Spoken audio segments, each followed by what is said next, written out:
Hello and welcome back to our channel guys, and today we are breaking down a monumental clash in the FA Cup final, Manchester City vs Manchester United. This was more than just a match, it was a fierce battle for silverware and bragging rights in one of football's most storied rivalries. So before we dive in, make sure to hit the like and subscribe button and ring the bell icon for all the latest football updates. Now let's get into the action.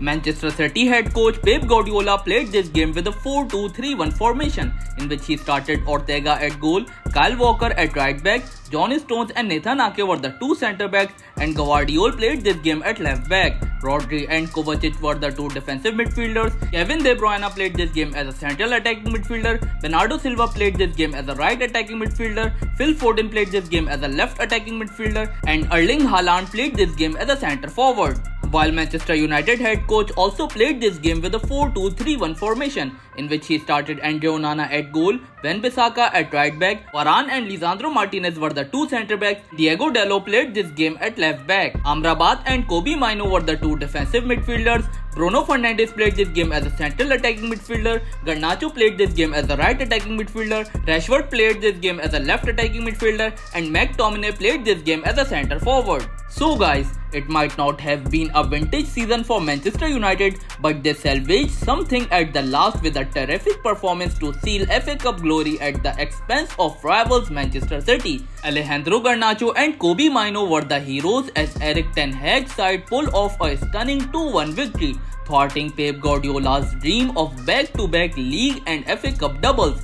For United, this win was sweet revenge after last season's defeat in the same fixture. From the outset, United were organised and menacing on the break. The breakthrough came on the half-hour mark when Alejandro Garnacho capitalized on a shocking mix-up between City's goalkeeper Stephen Ortega and defender Josko Gvardiol, rolling the ball into an empty net. The Red Devils didn't stop there. Just 9 minutes later, a brilliant move involving Marcus Rashford, Garnacho and Bruno Fernandes culminated in Kobbie Mainoo guiding a fine first-time shot beyond the keeper. The young talents of United were shining brightly on the grandest stage, showing the promise and potential within their ranks. City aiming to make history by becoming the only team to achieve back-to-back league and FA Cup doubles seemed oddly out of sorts for long spells. Erling Haaland came close, rattling the bar on 55th minute. But it was a day where things just didn't click for the citizens. They continued to press as the second half progressed and eventually pulled one back 3 minutes from time. Substitute Jeremy Doku managed to squeeze a 20-yard shot beyond Andre Onana at his near post, setting up a tense finish.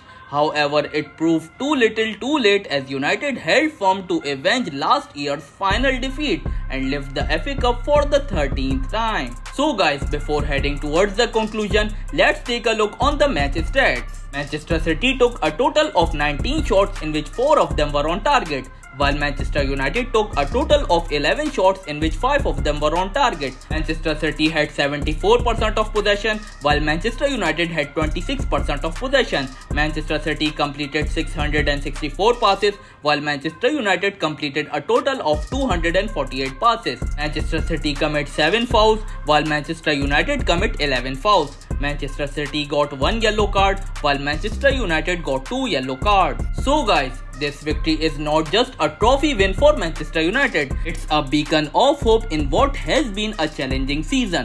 The FA Cup triumph ensures European football next season and could potentially save Erik ten Hag's job amid swirling rumours about his future.